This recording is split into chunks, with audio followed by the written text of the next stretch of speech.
saya itu punya cerita. Moga-moga yang teman-teman yang ada di sini mendengar ya, nonton ya. Ya, ini kami tuh ada di sebuah puskesmas yang kompak banget karena ya sama-sama tidak punya duit gitu ya. Nah, denger ya teman-teman, dokter itu tidak benghar tidak. Saya lah yang menemukan pasien HIV pertama asli Bondowoso di tahun 2004. Aduh, dokter Maha ini semua serba pertama ya.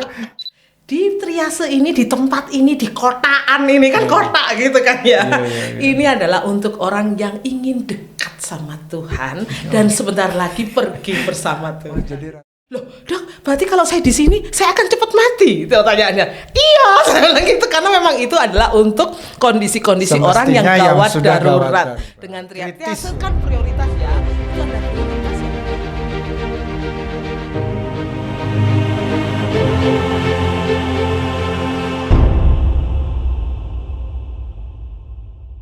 Baik, alhamdulillah pada kesempatan perdana kali ini, jadi kita memang sedang menggagas sebuah bincang dalam siniar, bahasa Indonesianya itu siniar. Iya, siniar ya.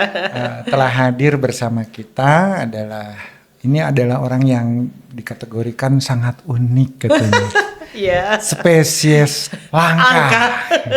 Dan ketemunya juga langka gitu. Ketemunya langka, terutama di dunia kesehatan. Karena di Indonesia itu sudah cukup banyak spesialisasi, sudah cukup banyak konsulen ya dok ya. Bagi pemirsa itu barangkali kalau ke rumah sakit itu sering menemukan ada ahli ginjal, ada ahli jantung pembuluh darah.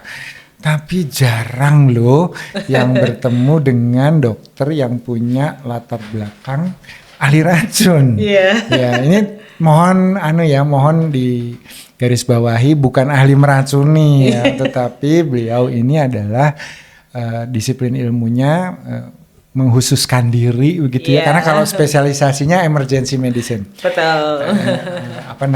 Keahliannya kalau kita lihat adalah ahli kegawat daruratan medis ya. Tetapi ternyata punya passion ya yang luar biasa. Iya, sekarang ini baru aja keluar pengakuan resminya berupa subspesialis toksinologi. Baru satu subspesialis toksinologi ya. Jadi meskipun saya sekolahnya udah 2017. Ya, negara baru mengakui itu. Negara sudah 8 tahun alhamdulillah yang lalu, sudah mengakui, sehingga kalau nanti dibentuk semacam asosiasinya ya beliau ketua, merangkap sekretaris, merangkap bendahara, bagian konsumsi. Nah, kita beruntung sekali hari ini bisa berdialog di sini karena memang belakangan ini muncul kesadaran ya dok di masyarakat tentang betapa potensialnya bahaya yang bisa ditimbulkan dari keracunan gitu ya. Benar. Jadi ada keracunan yang sifatnya mungkin yang teman-teman juga sekarang isu lingkungan sedang santer yang dari zat-zat kimia yang bersifat perubahan iklim, kerusakan lingkungan. Dan juga tentu saja karena kita ini mega biodiversitas ya dok. Iya. Dan mega biodiversitas itu di dunia cuma ada 3 ya dok. Brasil karena Amazon, Kongo, Afrika ya. Indonesia. Ya. Nah, kita patut bangga bahwa kita tentu menjadi salah satu negara dengan keanekaragaman hayati, spesiesnya banyak.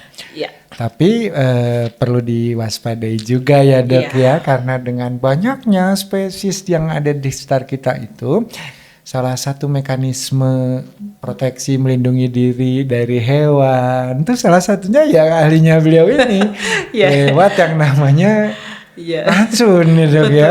Betul. Dan dulu saya nggak pernah loh Prof, saya memikirkan bahwa saya akhirnya ada di titik ini. Iya. Karena dulu itu kan pikiran saya sebagai seorang dokter spesialis emergency. Kerjaannya hanya di UGD. Kerjaan saya adalah mengejar nyawa. Kalau bisa dikejar. Iya. Kalau nggak bisa bekejar ya semaksimal mungkin. Gitu. Jadi kalau kita sering analogikan barangkali beliau ini kompetitornya malaikat maut. Iya. Jadi menghalang-halangi kerjaan malaikat maut. Dulu ada film yang pengabdi setan gitu ya. Nah, kalau saya itu tulisannya lah pengabdi gigitan ular. Gitu.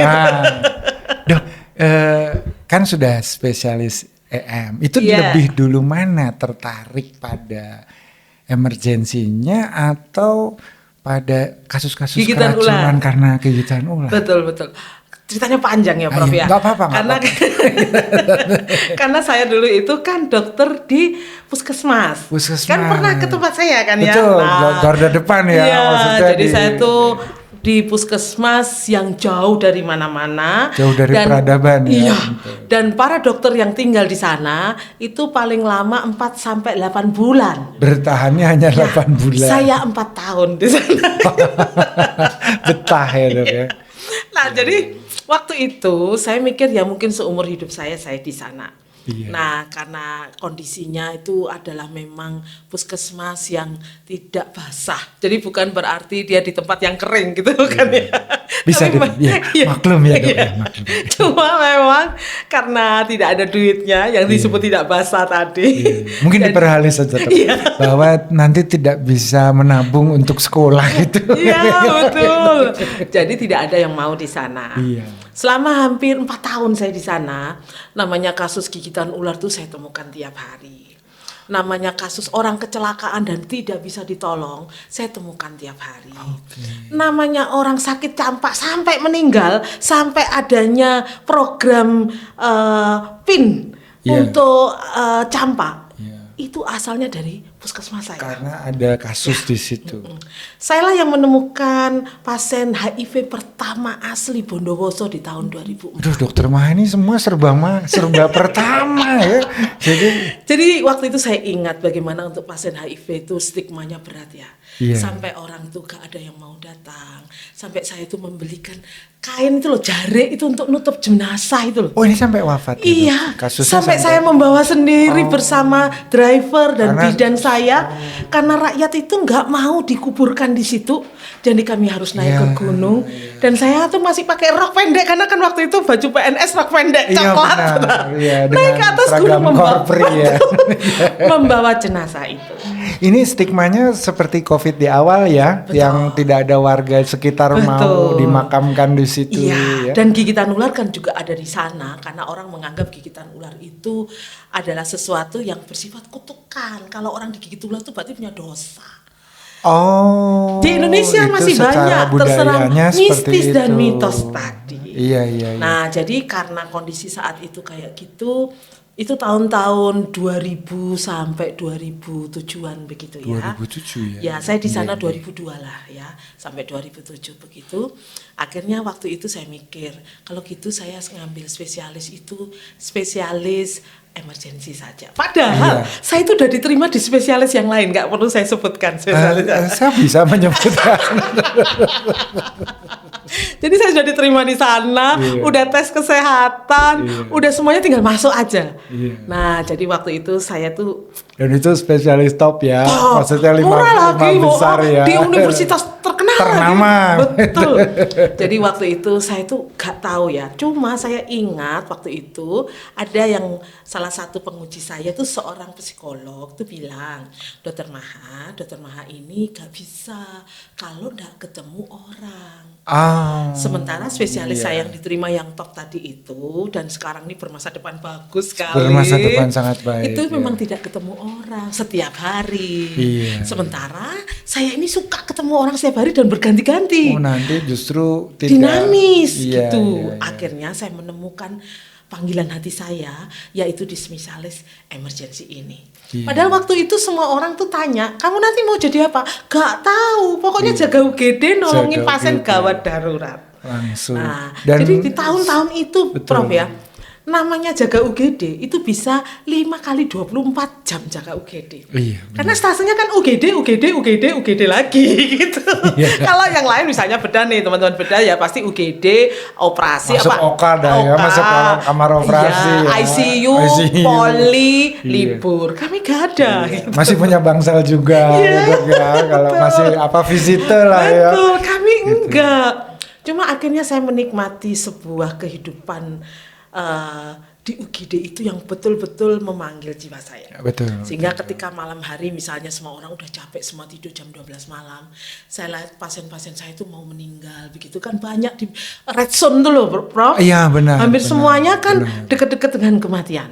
sudah di borderline. Ya, jadi sudah ada malaikat maut di situ. Sudah berjaga-jaga gitu ya. Saya itu waktu itu mempunyai ide. Dan mungkin di semua podcast yang lain saya nggak pernah ngomong cerita ini. Waduh, ini jadi, istimewa ya. Khusus untuk podcast kali ini. Ini ya. Jadi saya tuh waktu itu ketika jam sudah mulai jam 12 malam sampai jam 2 biasanya para PPDS ataupun senior atau koas atau perawat tuh sudah capek semua tidur kan. Iya. Nah, saya tuh masih melek. Saya doakan satu persatu pasien saya. Kalau boleh mereka saya belum pernah dengar. Betul, saya nggak pernah ngomong di semua podcast saya, hampir 15 tahun podcast mana-mana yang manggil saya tadi ya. Jadi pada waktu itu kalau boleh mereka hidup, ya tolong izinkanlah. Gitu ya. Dan saya sering mendapatkan banyak mujizat di sana. Iya. Misalnya pasien-pasien dengan hipertensi emergensi. Iya betul. Yang udah kita kasih segala macam cara. Krisis hipertensi. Betul, udah krisis hipertensi gak turun juga. Aduh. Iya. Ternyata pada saat-saat seperti itu saya melihat mujizat, pasien itu tensinya turun pelan-pelan. Mulai sadar, buka mata dari GCS 111 Prof. Terus, sebentar lagi sudah out gitu ya. Ini naik tiba-tiba ya. naik. Oh, alhamdulillah. Kemudian pasien-pasien yang tadi gigitan ular, pasien-pasien COB, namanya kita di sebuah rumah sakit yang memang betul-betul di daerah ya. Pasien-pasien COB yang tidak bisa diintubasi karena perdarahan. Iya. Kita coba intubasi lagi masuk. Bahkan saya itu pernah. Itulah kekuatan doa ya. Jadi memang benar ya, kita ini para dokter tidak bisa hanya mengandalkan ilmu kemampuan kita. manusiawi itu terbatas. Bagaimanapun kita ini adalah kepanjangan tangan. Panjangan tangan Tuhan dan malaikat. Betul. Dok, ini ada satu pertanyaan ya terkait dengan UGD ini. Iya. Menurut saya pribadi ya, teman-teman yang mau menekuni ya emergency medicine ya, yang ahli gawat darurat ini, orang yang sangat kuat mentalnya.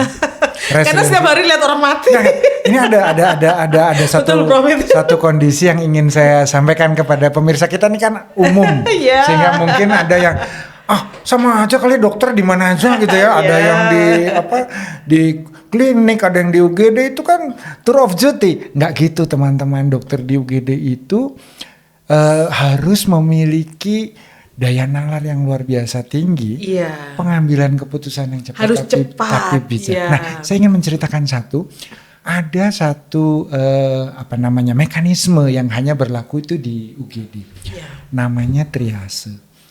Nah, seorang dokter maha ini, seorang dokter UGD ini, kalau bahasa Jawanya itu kadang harus tegel, harus tega, karena kadang-kadang pihak keluarga pun gitu merasa bahwa keluarganya tidak diprioritaskan. Betul. Gitu. Padahal seorang dokter yang bekerja di UGD ini, dokter emergency, sudah tahu mana yang harus diprioritaskan untuk ditolong, untuk meningkatkan harapan hidup, mana yang mungkin karena kelainannya sebetulnya masih bisa diatasi seiring dengan waktu, masih nunggu sebentar enggak apa-apa gitu ya. Dan ada yang memang kalaupun kita melakukan upaya maksimal itu secara statistik untuk bisa survive itu kecil. Nah ini kan pilihan berat ya dok ya. Dan saya punya cerita lucu itu. Monggo dok, ini jadi, pasti ada. Suatu hari saya di UGD, tiba-tiba kedatanglah seorang pejabat, saya nggak sebutkan jabatannya. Pokoknya kalau di daerah itu dia adalah orang nomor 2 di daerah itu. Wah ini semakin spesifik. Dia datang, masuk di UGD karena dia merasa diri istimewa. Pasti. Karena orang nomor 2 di daerah ini itu. Ini kasus yang sering terjadi ya dok, di pelayanan dia minta di tempat yang menurut dia paling spesial.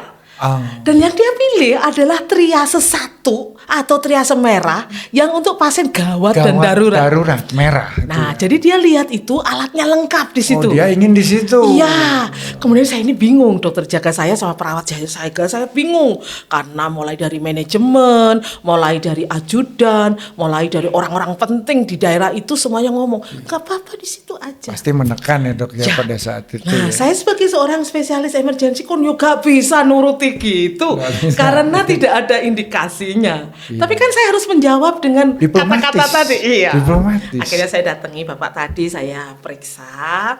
Kemudian setelah saya periksa saya bilang, "Bapak, mohon maaf. Di triase ini, di tempat ini, di kotaan ini kan kotak gitu kan ya. Ini adalah untuk orang yang ingin dekat sama Tuhan dan sebentar lagi pergi bersama Tuhan. Jadi rata-rata yang masuk sini itu menghadap ilahi gitu ya. Karena itu adalah triase merah, gawat dan darurat. Biasanya untuk orang-orang koma. Jadi, kemudian dia kaget terus dia bilang, "Loh, Dok, berarti kalau saya di sini saya akan cepat mati?" Itu pertanyaannya. Iya, saya bilang gitu karena memang itu adalah untuk kondisi-kondisi orang yang gawat darurat. Dengan triase kan prioritas ya. Itu adalah prioritas yang memang mengalami kegawatan yang luar biasa sehingga kritis. Karena kritis ya pasti kemungkinannya adalah mati sama hidup gitu aja. Kemudian dia agak takut rupanya dengan kata-kata saya itu. Akhirnya dia bilang, kalau gitu saya enaknya di mana ya dok ya? Gini Pak, karena saya sudah periksa, tinggal nunggu lab dan Bapak ini adalah tidak gawat, tidak darurat. Jadi triasenya triase hijau kan. Nah setelah itu nanti bisa pulang atau rawat jalan atau besok ke poli. Jadi Bapak lebih baik ke tempat yang lebih nyaman. Dan saya pindahkan ke yang hijau yang tidak ada alat apapun kecuali sebuah meja. Gitu. Karena kan hijau kan tidak gawat, tidak darurat, tinggal nunggu lab saja dan obat resep gitu. Nah ini kadang-kadang teman-teman secara humanistik ya, tugas dokter itu terkadang kita pinter tuh, banyak dokter pinter secara teori gitu ya, tetapi ternyata untuk bisa mengkomunikasikan satu hal itu penting ya dok ya. Susah ya. Makanya saya ingin sebenarnya di UGD itu ada humasnya yang mengerti kesehatan. Kalau perlu dokter atau perawat yang ngerti kesehatan yang jadi kalau humasnya. sekarang yang kedua juga dibutuhkan itu administrasi medisnya dok. Humas yang ngerti bagaimana cara BPJS bekerja. Tidak lagi dokter yang harus menjelaskan semua, kan bingung ya dokter tuh ini megang pasien gitu. Nah, dan memang sebetulnya lebih baik untuk menghindari masalah di UGD harus ada orang di sana di mana keluarga pasien itu tanyanya kepada itu aja, bukan kepada dokternya yang lagi pelayanan. Di beberapa rumah sakit di luar ya dok, yang saya tahu di Australia itu ada beberapa, memang itu justru pekerjaan untuk volunteer. Volunteer dikasih dulu informasi edukasi, kamu sekarang bagian nerima ya orang di sana. Cuman memang kondisi dia harus prima ya, karena kan di UGD tadi tempatnya apa ya, bakteri patogen di situ. Selain itu di UGD kan tempatnya orang panik, tempat orangnya marah, emosi. Kalau ibunya sensi ya kan, baperan kan di situ, tiba-tiba marah. Saya pernah mendapati satu kasus di mana waktu itu lagi ada tawuran massal. Kebetulan saya kerja di sebuah tempat di mana sukunya itu suka tawuran gitu dok. Saya hanya kasih kata clue-nya adalah memakai celurit gitu. Itu terlalu jelas. Sehingga ketika ada kasus kayak gitu, kita harus membuat pasien itu tidak mengalami kondisi yang lebih berat lagi. Nah, jadi memang ya kita harus bisa mengkondisikan di mana tidak terjadi orang masuk bawa celurit lagi, masuk ke situ lagi gitu. Dan itu menurut saya adalah sesuatu seni dan kearifan ya yang harus dipunyai oleh orang-orang yang bekerja di unit gawat darurat. Dan itulah yang mungkin tadi kita juga ketua bekerja itu harus bisa mempelajari terlebih dahulu ekosistemnya ya. Di sini budayanya gimana gitu. Tapi itu pengalaman juga dari kebetulan mertua saya bertugas di daerah, salah satu daerah di Kalimantan yang rawan konflik itu juga. Sama itu pasti ya. Dan itu termasuk beberapa kali dalam kondisi justru diancam. Karena diminta untuk membantu dari kelompoknya dulu. Saya juga ngalami bro. Karena tadi saya cerita, karena kondisi kami kan di UGD.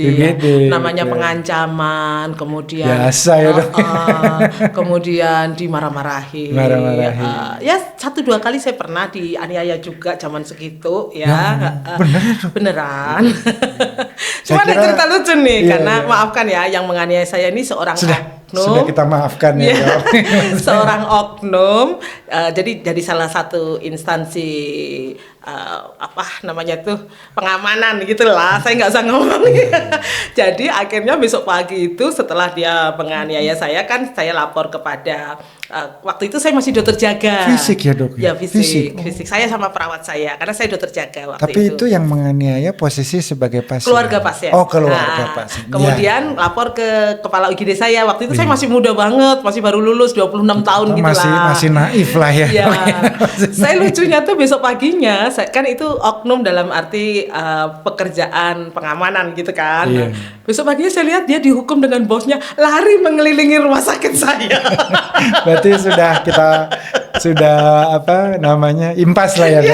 Kemudian saya tanya, loh kenapa kok ada orang lari? Ya itu kan yang kemarin ngapain dokter itu loh, nendang dokter itu. Oh ya tuh. Kena karma gitu ya. Namanya bosnya marah terus dia bilang, oke kamu kelilingin tuh lari 20 kali apa 30 kali gitu kelilingin rumah sakit saya, jawab segitu. Jadi memang teman-teman ya yang ingin mengetahui dinamika kegawat daruratan itu, UGD itu medan tempur. Jadi yang datang itu ada yang udah mungkin pembuluh darah di lehernya putus, ada yang kecelakaan lalu lintas ini apa namanya? Ya, saya pernah dapat tuh ininya tinggal separuh. Ya, otaknya gitu, tinggal separuh. Ya. Gitu lalu kadang-kadang kemudian datangnya itu tidak 1, 2 atau langsung berbareng-bareng. Bareng ada misalnya 20 gitu ya, sehingga pada saat itu misalnya nih kecelakaan bis, waktu itu saya pernah kecelakaan bis, di mana satu bis itu isinya 50 orang kan, bis kecil tuh loh, bis pariwisata gitu ya. Bis yang dari Malang ke Blitar kan itu kecil. Oh iya, 3/4 istilahnya tuh. Saya nggak sebutkan mereknya ya, itu kan ada nama merek bis-bis yang ada terkenal. Tahu, saya tahu itu. Jadi bis itu terbalik, terguling di salah satu gunung dan satu ini kan kecelakaan semua. Datang ke kami 42 orang. Nah, jadi betul-betul tuh sampai Tataru di bawah-bawah begitu. Jadi hanya beralaskan ini berangkatnya UGD yang di bawah kayak gitu. Nah ini yang saya bilang tadi bahwa seorang dokter gawat darurat itu perlu apa ya, keteguhan mental. Karena kalau kita sendiri melihat seperti itu tuh sebetulnya sebagai manusia ya tergetar juga ya dok ya. Makanya ketika sekarang saya bekerja sebagai ahli gigitan hewan berbisa, ketika orang-orang nggak sabar dan berusaha dengan pikiran mereka sendiri, oh ini butuh anti bisa ular, kenapa dokter gak kasihkan, marah-marah, nulis di medsos tentang saya dan marah-marah itu, saya sampai gini, ya ampun ya kamu kan nggak belajar itu, jadi ya hanya tahu bahwa itu butuh padahal tidak. Dan itu kalau diberikan justru berbahaya gitu. Jadi selama masa hampir saya jadi dokter udah 25 tahun. Berarti ini sekaligus ini ya peringatan seperempat abad pengabdian seorang. Saya baru sadar bahwa saya ini sudah tua gitu. Karena ingatnya masih muda terus. Kami menyadari bahwa Dokter Maha ternyata telah begitu banyak berkontribusi bagi negara gitu. 25 tahun pengabdian. Nah, ini Dok. Tadi kita beranjak ya dok ya, tadi kan triase itu atau tadi ketika, jadi begini bagi teman-teman bahasa sederhananya. Pemilahan itu Pak. Pasien yang masuk itu dipilah gitu, dilihat. Mana yang paling gawat, merah. Paling gawat, atau bahkan ada juga namanya doa ya, death on arrival. Itu juga kita juga harus lihat apakah memang perlu diresusitasi terlebih dahulu atau memang sudah tidak bisa. Tinggal masuk ke kamar yang di belakang, kamar mayat. Gitu. Itu kan menyampaikan pada keluarga juga kita perlu seni juga gitu dan ya. Dan itu susah. Karena kita juga bisa berempati merasakan kehilangan. Biasanya begini, Prof. Biasanya habis kerja ya, jaga ataupun mungkin kita hanya dikonsuli, kita tuh butuh waktu beberapa waktu ya, bisa cepat atau bisa lambat memulihkan kondisi emosi pikiran kita. Karena dalam kondisi kegawat daruratan itu bisa aja kita terbawa dalam kondisi itu ketika pulang ke rumah, bisa kayak gitu. Kalau bencana kan sebetulnya bencana itu adalah akselerasi dari kondisi gawat darurat sehari-hari. Nah, misalnya bencana kayak waktu itu yang saya alami sendiri kan, yang 17 meninggal tuh loh, yang tsunami di Banten sini. Anyer. Saya itu kan datang di hari kedua, kan itu tanggal 23 Desember ya. Tanggal 24 tuh saya sudah datang. Jadi saya keliling ke Tanjung Lesung, Pantai Carita dan sebagainya, itu masih bau-bau mayat gitu ya. Kemudian di Palu. Di Palu itu saya datang di minggu pertama. Jadi pesawat swasta pertama Lion Air itu saya naik itu ke sana. Jadi pulang pulang dari disaster biasanya kan 2 minggu kita diberi Iya. waktu, gak boleh lebih dari itu kan ya. Iya. Saya pasti mempunyai waktu 1-2 hari gitu stay sebentar. Biasanya saya stay di hotel atau pulang ke rumah gitu ya. Nah setelah itu baru kerja kembali. Jadi untuk menenangkan pikiran, karena itu ingatan kan apa yang kita lihat dan kita rasakan ya, kita dengar, kita bau. Seluruh indera kita. Betul. Bahkan beberapa rekan saya juga itu sampai mengalami PTSD. Iya. Jadi Dan memang kami juga. Iya. Nah, kayak kemarin pulang dari Turki itu ya, kami juga lihat kayak gitu ya. Waktu kita lihat ternyata kondisi di Turki itu sangat cepat membaiknya. Iya, betul. Hanya dalam waktu beberapa hari itu sudah Iya. baik. Kita tuh langsung, karena saya ini hampir semua disaster tuh pasti saya datang menghantui gitu. Karena pasti post disaster tuh ada kasus gigitan ular atau hewan berbisa. Kayak kemarin Cianjur tuh Mas, Iya. itu sengatan tawon gitu kan. Iya. Jadi aku pasti datang. Jadi kalau Anda lihat ada disaster, kan Prof juga sering ikut kan. Nah, pasti nanti saya bilang, Prof saya bisa ikut kemana ya? Bisa ikut Iya. gandol di mana gitu. biasanya Ikutan. terus di lokasi ada beliau. Ya begitu. Dan itu ternyata butuh waktu untuk memulihkan semua, kita bisa normal kembali. Gitu. Ini podcast keren banget ya. Ini the other side of Dr. Maha, tapi sebenarnya tidak hanya Dr. Saya nggak Maha. pernah cerita di podcast yang lain. Tidak pernah. Dan bahkan hampir tidak ada dokter bercerita ini gitu ya. Iya. Dan ini menurut saya kita bisa melihat sisi-sisi manusiawi ya dok ya. Jadi bahwa ya nggak sekuat itu juga loh gitu. Butuh waktu. Dan Iya. biasanya kan di semua disaster itu saya memang ya bergabung sih dengan Kementerian Kesehatan atau dengan misalnya MDMC atau dengan misalnya OBI atau yang lainnya ya. Betul. Tapi lebih banyak saya itu datang sendiri. Nah, jadi saya ingat suatu hari di tahun 2004 atau 2005 ya. Waktu itu banjir di Panti Jember.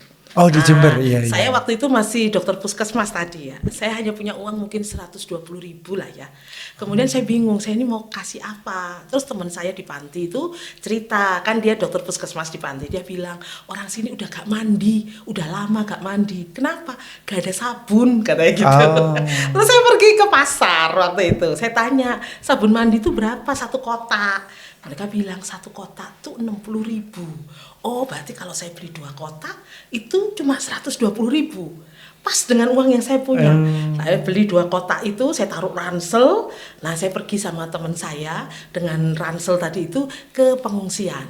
Orang-orang pengungsian tuh heran, kok ada 2 cewek bawa ransel gitu, apa gitu kan. Ternyata tukang sabun. Ternyata kami bagi-bagi sabun tadi. Setiap saya ke Jember, saya selalu ingat peristiwa itu bahwa suatu kali. Jadi ternyata menjadi seorang relawan atau seorang donatur tuh tidak harus punya uang banyak. Tidak Prof. harus pertama Tapi hanya punya kerelaan aja. Gitu. harus dicatat, harus punya keikhlasan ya, Iya, kerelaan. betul, Dan yang kedua, ternyata spektrum masalah medis atau masalah kesehatan itu tidak semata hanya pada obat dan alat kesehatan. Ternyata ada masalah remeh yang disebut tidak Iya, mandi dan ya, sabun yang tadi. dibutuhkan ternyata sabun, Iya, bukan betul. sekedar katakanlah antiseptik atau Iya, ya. betul. Saya itu ya, Prof, saya masih ingat wajah orang-orang yang saya bagi sabun. Semuanya bahagia dan waktu itu ada yang bilang, kita wangi nih. Ternyata mereka udah 2 mingguan Mas gak mandi karena kan gak ada yang kasih sabun. Jadi kalau wangi itu membuat mereka yang udah hancur semuanya tuh bahagia ya ternyata ya. Bahagia Iya. tuh sederhana loh Prof. Baunya sabun yang wangi itu aja ternyata. Ya kalau teorinya kan memang secara psikoneuroimunologi aroma itu kan mempengaruhi Iya, betul, Prof. emosi ya. Prof bilang psikoneuroimunologi, saya jadi ingat Nah, profesor saya, Prof Taat Putra, Oh, yang iya. mengajari saya pertama kali tentang Iya. psikoneuroimunologi. Beliau- Jadi saya dulu tuh S2 saya imunologi, diajarin dia gitu. Uner ya. Iya. Dan dia laboratoriumnya aslinya patologi anatomi. Betul, Nggih, nggih. betul. Jadi dia Itu kayaknya ahli. guru se-Indonesia deh. Betul. Saya punya cerita menarik tentang dia. Monggo. Dulu waktu saya itu tahun 2000. Iya. Jadi saya ini masih di PTT. Nah, di puncak sama puncak gunungnya, tapi bukan puncak gunung yang tadi saya cerita. Yang Ini puncak puskesmas. gunung yang lain. Iya. Ini puncak gunung Nganjuk Sedudo itu loh, Bro. Oh, Sedudo air Ya, terjun. Oh, jadi iya. setiap malam ini kalau teman-teman nonton dari Nganjuk dan Sedudo pasti tahu. Setiap jam 12 malam pasti ada. Zaman dulu itu angkutannya El Sape itu loh. Oh iya. Ya, L300. Ya 300. Mereka itu pasti akan mendekati puskesmas dan teriak, Bu dokter gak kuliah kah gitu. Oh. Nah jadi saya tuh berangkat jam 12 malam. Itu masa kuliah imunologi. Ya, S2. Kemudian saya naik ke ini sudah ada tempatnya khusus di depan gitu. Untuk Bu Dokter. Iya, karena yang di belakang itu bawa ayam, bawa sayur, bawa kambing gitu. Iya. Kemudian naik bisnya tuh yang secepat kilat tuh loh, Sumber Kencono Jawa gitu. Iya. Gak apa-apa ya, saya ngomong ini gak apa-apa ya. Mungkin gak endorse kan. Mungkin nanti kita disponsori oleh Kencono. Sekarang namanya ganti itu namanya. Masih kok dong. Sumber Rahmat ya? Apa? Enggak, masih kok. Masih karena kalau jadi itu secepat kilat itu. Jadi jam 2 pagi saya naik, jam 4 udah nyampe Surabaya itu. Dari Jombang? Bukan, dari Nganjuk. Oh, Nganjuk. Ya, harusnya hari itu tuh 6 jam kan kalau dari Nganjuk. Normalnya. Ya, belum ada tol. Betul, tapi dia kan punya kecepatan khusus itu. Ya, dan dia jalur khusus belah kanan terus, nggak pernah ke kiri. Nah, jadi saya udah nyampe di terminal Bungurase itu sekitar jam 4, jam 5 pagi. Oh, nah, kemudian saya ke kampus B. Kampus B. Waktu itu saya tuh kuliah jam 7, Prof. Taat Putra tuh. Pagi sekali. Pagi. Saking baiknya Prof. Taat itu. Dia tanya ke saya, rumahmu di mana, Nduk? Saya di Nganjuk. Loh, kamu enggak ngekos? Enggak, saya soalnya kerja di puskesmas kan. Terus dia bilang gini, kamu mandi dulu, mandi di dalam tuh. Di dalam tuh saya kaget karena sudah disediakan sabun, sampo, bedak, sama handuk. Berarti karena saya dianggap anaknya sendiri. Sudah niteni ya, iya, kebutuhannya pun disiapkan. Karena saya sungkan ya, saya cepet-cepet mandi pakai handuk, belum bedakan. Terus saya ikut kuliah, beliau bilang bedakan dulu, elek kamu kalau nggak bedakan. Jadi saya bedakan dulu dan kuliah itu dimulainya setelah saya selesai bedakan tadi itu. Berarti kalau ada yang lain nunggu gitu ya? Iya, jadi teman tuh selalu ketawa. Di akhir masa kuliah saya, kami wisuda. Waktu wisuda itu teman saya bilang, kamu masih punya utang. Hah? Utang apa? Bayar apa? Banyak lo utangmu, 4 jutaan. Apa? Airnya itu hanya sabun, pupur, minyak wangi dan punyanya kampus itu. Punya kampus itu dibebankan UNER. Tapi aku terima kasih kepada Prof. Taat Putra. Akhirnya saya bisa selesai S2 imunologi dengan waktu yang cepat, tepat waktu. Dan itu ternyata mendasari saya sebagai ahli ular sekarang ini. Tanpa saya belajar imunologi tentu saja saya tidak akan paham tentang bagaimana enfinomasi. Gitu. Dan kalau Prof. Taat ini kebetulan guru saya juga, ini sampai hari ini tadi pagi saja masih itu setiap jam 3 pagi karena saya muslim ya. Iya. Membangunkan untuk sholat tahajud. Oh ya Tuhan. Pagi-pagi. Amazing jam sekali 3. ya Tuhan. Itu. Ya Tuhan. Assalamualaikum, bangun. Salam ya. Saya nggak tahu apakah beliau masih ingat sama saya ya. Pokoknya saya salah satu mahasiswa yang mandi di kampus. Ingatlah. Jadi memang pada ini nggak pernah saya ceritakan di podcast ini lain. Nggak pernah. Jadi berarti ini memang episode kali ini siniar spesial. Spesial. Jadi bahwa kita ingin melihat seorang Dokter Maha yang dikenal luas sebagai ahli ular, sebagai ahli emergency medicine, dan sekarang sudah ofisial sebagai ahli toksinologi ya Dok ya. Kalau dulu kan advisor WHO kita nular. Advisor WHO dulu kita bilang Dokter Maha ini spesialisnya ahlinya di bidang toksinologi. Oh itu nanti self claim aja kali gitu. Sekarang tidak. Artinya sudah diberikan oleh negara. Jadi kalau saya boleh resumekan gitu, memang berarti pertemuan perdana kita ini memang ingin mengupas betul Dok. Jadi arahnya tepat sekali, kita ingin mengupas sisi-sisi kemanusiaan. Ya. Gitu ya. Nah nanti mungkin kita next kita akan bicara juga tadi ininya ya Dok ya, apa namanya? Saintifiknya. Ya. Karena ada 14 poin. 14 poin. Keracunan. Dan sebenarnya goal saya itu adalah ingin sampai pada membangun kesadaran gitu untuk bangsa Indonesia ini bahwa kita sudah perlu memprioritaskan untuk hadirnya poison center. Iya, karena ternyata hampir semua penyakit di Indonesia itu hulunya ternyata adalah masalah keracunan. Nah ini misalnya yang nih kadang-kadang di luar dugaan. Ya, stunting nih ya, kita kan sudah bertahun-tahun berusaha menyelesaikan stunting, tapi kita tidak menyelesaikan keracunan timbalnya. Ya. Akibatnya ya semua usaha kita jadi sia-sia. Padahal kita tahu ya, kalau keracunan timbalnya itu diselesaikan, maka usaha stunting itu akan berhasil. karena sudah tidak ada lagi organ-organ yang mengalami inflamasi akibat keracunan dari timbal tadi. Sehingga makanan bergizi itu bisa diserap bagus, anaknya bisa pintar, bisa tinggi, besar, bisa sehat. Betul. Nah, yang lain nih, Prof. Misalnya nih, masalah keracunan yang lain, merkuri misalnya.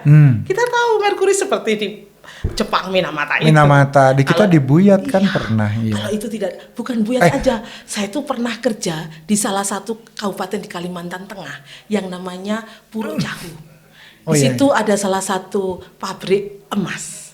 Nah, saya gak usah sebutkan pabrik emasnya, tetapi di situ ada masyarakat tradisional yang mengambil emas dari aliran sungai di atas tambang emas itu. Prof tahu nggak? Mereka itu nyitak emasnya pakai apa? Pakai sendok.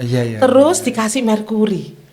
Dan benar. Itu dibuang di kali. Di aliran air. Iya betul. Sehingga ya pasti kondisi karsinogenik kongenital pada banyak anak-anak di sana. Di wilayah tersebut. Iya.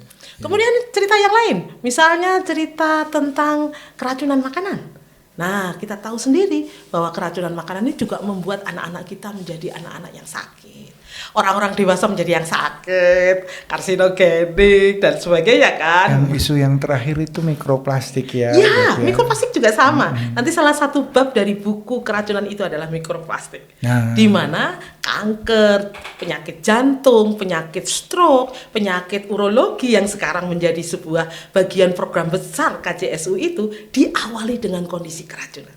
Jadi kalau ini diselesaikan dan ini adalah masalah hulu, pasti kondisi kita di hilirnya akan lebih baik lagi. Dan ini sangat efisien, Prof. Murah, mudah. Preventif itu lebih murah daripada kuratif. Iya benar. Itu saya dulu pernah membantu di bagian anak di Undip ya, ada Prof. Age Sumantri. Pada saat itu penelitian beliau sederhana gitu, sebetulnya ingin melihat kadar Fe saja pada anemia defisiensi besi, terutama pada anak-anak usia sekolah yang kemudian secara akademis kok nggak berkembang. Ya itu ternyata permasalahannya kalau bisa dilokalisir, ketahuan faktor utamanya kan akhirnya tuntas gitu loh. Oh ternyata ada kecacingan, ternyata asupan Fe-nya kurang dan seterusnya. Sama artinya kan sebetulnya banyak persoalan besar gitu yang ternyata hulunya nggak selesai dan hulunya itu gampang sebetulnya. Dan ternyata hulunya bisa dikelola ya, Dok. Bisa dikelola.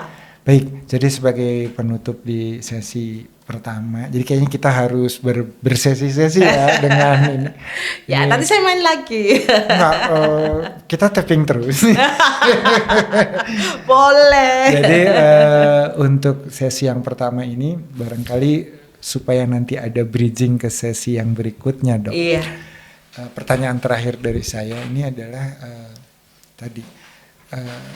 dari seorang emergency medicine ya, spesialis, terus kok tiba-tiba lebih berfokus lagi atau lebih punya keminatan khusus gitu ya di bidang toksin ya, pada toksin ya, lebih wabil khusus lagi pada gigitan ular kan gitu. Tapi itu tadi kan sudah ada cerita, Dok, waktu di puskesmas banyak kasus gigitan ular, tapi yang benar-benar pada akhirnya dari sekian banyak kasus emergensi yang mungkin bisa dokter dalami kan, kok akhirnya ini nih kayaknya saya harus dan itu terbukti ya bahwa sampai hari ini ternyata memang hanya baru beliau lah satu-satunya di Indonesia. Moga-moga 5 tahun lagi udah banyak. Harusnya ya. Aku tak buka sekolah, Prof. Ayo kita buka sekolah. Betul. Ini nanti dibantu teman-teman NXG Institute. Kita buka sekolah ya, Mas ya. Sekolah rakyat ya. Iya, boleh sekolah rakyat gigitan ular. Nah, ini nih titik yang krusial apa kok akhirnya memutuskan berlabuh untuk mendalami. Ini ceritanya lucu sebetulnya. Jadi suatu hari saya itu diundang oleh seorang teman yang sekarang menjadi pakar toksinologi di Malaysia. Nah, jadi beliau bilang, Dr. Maha, saya mau membuat seminar pertama di Malaysia tahun 2012. 2012. Waktu itu saya baru selesai pulang sandwich rek program dari Belgia itu. Oh, Belgia. Ya, jadi pikiran udah terbuka. Dari hidup di desa puluhan tahun. Tiba-tiba ke jantung Eropa. Tiba-tiba ke jantung Eropa dan saya belajar di Untas Leuven adalah universitas dengan kedokteran pertama di Eropa. Terbaik. Ya, terbaik dan itu tahun 1492 dia berdiri Iya. Fakultas Kedokteran itu. Cleveland. Ketika saya melihat begitu, kemudian saya pulang ke Indonesia, tiba-tiba saya disuruh pergi ke Malaysia untuk jadi speaker waktu itu. Terus saya ini bilang sama teman saya ini, oke, saya akan presentasikan karena saya dulu sekolah Sandwich Program itu adalah tentang cardiac emergency. Nah, riset saya juga sama. Riset saya itu tentang bagaimana saya bisa menolong inflamasi yang menjadi cikal bakal atherosclerosis rupture. Nah, jadi saya dulu bikin deteksi kit untuk itu karena dulu saya lihat di UGD banyak orang kena STEMI, betul. Kardiovaskuler Ternyata STEMI itu masih lebih lambat daripada gigitan ular. Masih ada waktu untuk menolong gitu. Betul. Nah, terus saya ngomong begitu, dia bilang gini, "Kakak, ini acara saya gigitan ular, jadi kamu harus ngomong gigitan ular di Indonesia." Betul. Gitu ya. Ya Tuhan, berarti saya harus bikin PowerPoint baru gitu. Padahal saya pikir saya bisa bawa PowerPoint yang udah lama, betul. Akhirnya saya kumpulkan, saya presentasikan. Betapa malunya saya di panggung tuh, karena ternyata semua orang waktu saya ngomong di Indonesia di cross incisi semua bilang, "Hah? Di Indonesia semuanya menggunakan sabu." Hah, lebih gitu lagi. Dan Indonesia banyak yang mati semua sama. Gitu. Jadi akhirnya saya sadar bahwa apa yang saya ceritakan salah semuanya. Turun dari panggung, saya hanya mengatakan satu komitmen di diri saya. Saya akan pulang ke Indonesia, ajari semua orang di Indonesia treatment yang benar. Waktu itu yang dipakai kan guideline WHO 2010. Iya. Dan akhirnya yang jadi advisor WHO adalah saya, bukan teman saya tadi itu. Padahal saya ngundang. Jadi waktu saya balik dari membuat buku guideline WHO 2016, orang pertama yang saya beri buku itu, saya datang ke Malaysia, saya kasih kepada dia. Ini jasa beliau. Betul. Ya, Jadi kalau teman saya ini ingat pasti ketawa juga karena dia yang mengenalkan saya kepada gigitan ular dan buku itu advisernya saya dan dia tak kasih buku pertama. Berarti beliau inilah yang menyematkan gelar Ratu Ular ya. Berarti, karena beliaunya adalah cowok, jadi beliaunya raja ular. Beliau lah sebenarnya sang raja ular gitu. Nah, itulah titik baliknya. Semenjak itu kan teman saya ini dosen ya. Suatu hari saya tanya, Prof, kan sekarang seorang profesor dia ya. Prof, bagaimana dulu Prof tahu bahwa saya ini diantar dia kenal orang banyak di Indonesia. Undangnya banyak. Kenapa gitu saya? Karena dia bilang semua teman saya ini lebih dulu dia kenalin dengan ular dan tidak ada satupun yang tertarik kecuali saya. Dan dia tahu karena saya punya latar belakang yang mix tadi itu, saya pasti tertarik karena kalau teman-teman saya ini kan dokter-dokter di rumah sakit di kota-kota besar lagi. Iya, orientasinya berbeda. Ya, sedangkan saya waktu itu dia sampai datang loh ke posisi saya yang hanya 4-8 bulan para dokter tinggal tuh sampai dia ke sana. Bahkan saya ke Madiun, ke Dungus. Nah, dia juga pergi ke sana. Nyusul ke Dungus. Ke Jogja beliaunya datang. Cuma yang ke Jakarta ini aja yang belum dia datang. Jadi sebetulnya dari situ dia tahu bahwa saya pasti tertarik dengan ilmu itu. Dan ternyata benar dalam perjalanannya setiap tahun ternyata Indonesia tuh selalu banyak kasus gigitan ular. Karena perubahan iklim, polusi yang berat, kemudian kondisi-kondisi yang berubah. Misalnya dari hutan heterogen menjadi hutan homogen. Sawit ya dok ya. Misalnya. Dan itu membuat predator gak ada. Karena predator tidak ada. Maka masalahnya kemudian introduce spesies. Di mana introduce spesies itu awalnya hanya pikiran manusia bahwa si ular ini dipakai untuk makan tikus. Bisa ya. Iya, dipakai untuk supaya orang takut gak nyuri buah yang ada di situ. Tapi karena introduce spesies dan ternyata habitatnya itu untuk ular itu berkembang biak, maka yang terjadi adalah ledakan dari populasi. Jadi sebenarnya kita harus sangat berhati-hati dengan introduce spesies itu. Iya, betul. Pelepasan ular yang tidak sesuai dengan habitatnya. Itu tidak hanya di ular loh dok, sekarang di perairan kita juga introduce spesies itu justru membuat spesies endemiknya menjadi menjadi langka. Betul. Karena kondisi itu kan pasti ada dua sisi ya Prof ya. Satunya meledak, satunya langka. Kemudian yang menjadi permasalahan lagi, ternyata kita menghadapi problem yang lebih berat lagi dari problem awal yang kira-kira bisa diselesaikan dengan perubahan itu tadi. Kan kita mikirnya kayak tadi itu cerita, untuk makan tikus, untuk manusianya gak nyuri, gak nyolong di situ, kayak gitu ya. Kita jadi bikin masalah yang lebih yang lebih kompleks. Baik dok. Jadi saya sudah bisa dapat gambaran pada akhirnya Dokter Maha menemukan passionnya ya. Ya, dan itu memang proses bertahun-tahun. Iya betul. Pada akhirnya sekarang ini, dulu waktu saya sekolah imunologi, saya tuh kalau Prof Taat tanya, kamu nanti mau riset apa? Karena saya bukan seorang dosen, Ya, betul. saya seorang dokter puskesmas. Praktisi lah ya, praktisi. praktisi Jadi yang waktu itu mahasiswanya cuma 7, semuanya dosen, hanya saya saja yang bukan dosen. Oh. Nah, jadi waktu itu KPS saya itu Prof mungkin kalau kenal ya, Fedik Rantam yang sekarang terkenal Dokter pembuat, hewan. iya, Prof Fedik ini adalah teman-teman pembuat vaksin COVID pertama di Biotis itu kan. Biotis, Nah, ya, jadi Biotis. beliau itu dulu pernah tanya, lah kamu ini mau buat apa atau sekolah S2? Saya juga bingung, mau buat apa ya? Nambah ilmu, saya bilang gitu. Karena alasan sebenarnya adalah begini loh, Prof. Waktu itu kan saya ini jarang digaji ya paling gaji sedikit gitu. Tiba-tiba di PTT itu ada gaji agak besar. Waktu itu presiden kan berubah, jadi gaji kami itu naik. Kebijakannya berubah. Naik 2 kali lipat. Teman-teman saya pada beli rumah, beli mobil gitu kan. Saya tuh pingin sesuatu yang bisa lebih abadi dikit. Everlasting. Iya. Ya, tapi saya nggak pernah terpikir betul. Ya. Akhirnya saya tuh mikir saya tak sekolah. Saya sudah pingin imunologi hanya karena SPP-nya paling murah. Ya karena dulu dianggapnya kan basic science, Ya, nggak bisa praktek betul. ini. Nah, terus ternyata saya telat daftar. Oh. Nah, karena telat saya, mungkin memang belum waktunya. Takdir. Tiba-tiba 2 hari sebelum tertutup, teman saya yang kuliah di Surabaya di UNAR itu telepon. Dia bilang ada pemanjangan masa daftar. Oh. Langsung saya berangkat naik bis Sumber Kencono secepat kilat Ini gitu. jasanya Sumber Kencono. Iya. Jadi tolong ya Sumber Kencono endorse kita ya. Kemudian saya daftar hari itu dan saya adalah mahasiswa terakhir yang ke-7 tadi yang daftar. Oh, makanya karena posisi mahasiswa ke-7 memang mahasiswa paling ganjil. Iya. Itulah akhirnya dalam usia yang sangat muda saya sudah mendapatkan master imunologi tadi itu. Saya masih muda banget kan, baru lulus dokter terus Iya, dalam masa PTT itu. Baik. Ini kayaknya, hanya gara-gara tadi itu, gara-gara memanfaatkan gaji.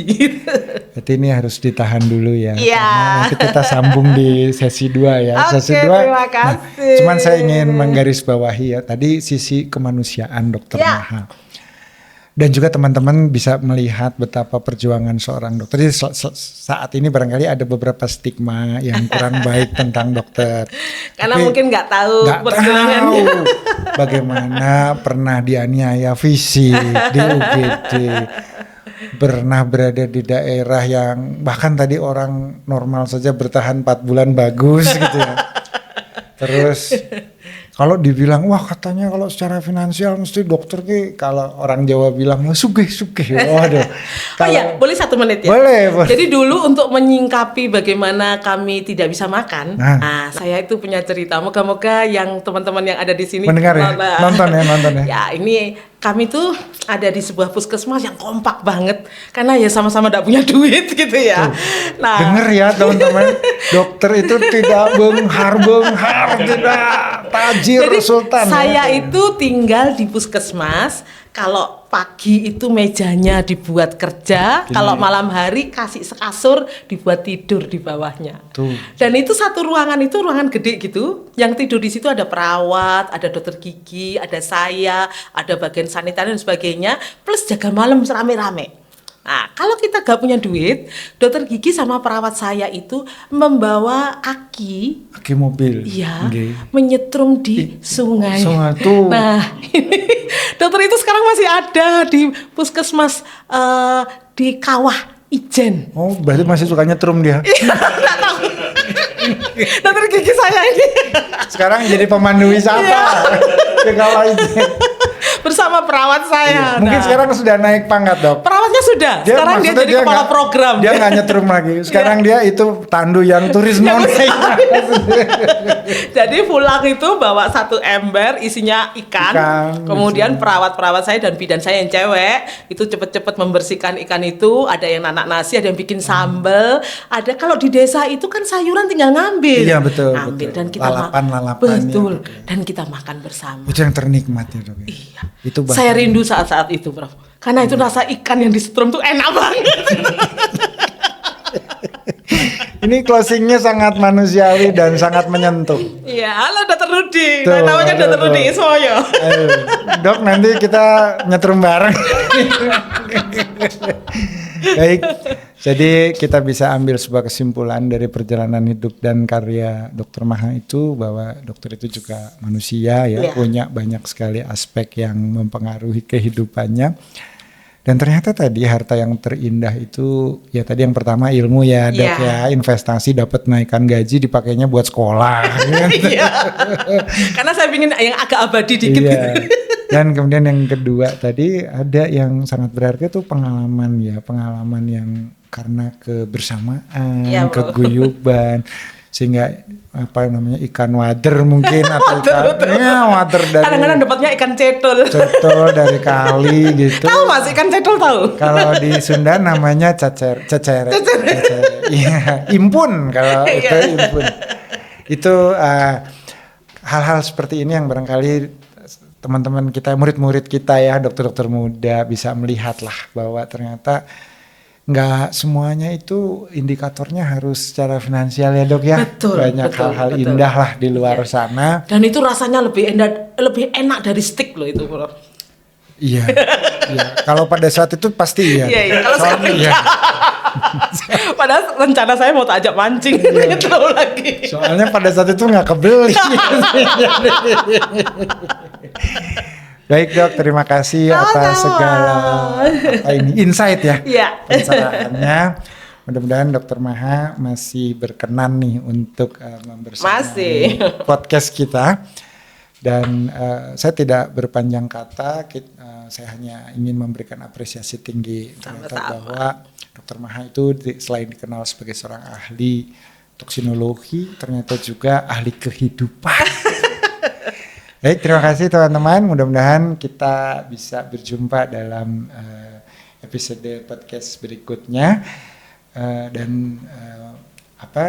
Kita akan terus menggali aspek yang tidak hanya saintifik, tapi juga tadi hal-hal yang bersifat humanistik. Hal-hal yang menyentuh hati sekaligus. Dan tidak ada di podcast lainnya. Dan ya mudah-mudahan. Baik. Karena baru cerita di sini. Terima kasih banyak ya Dokter. Sama-sama, Bro. Selamat sore.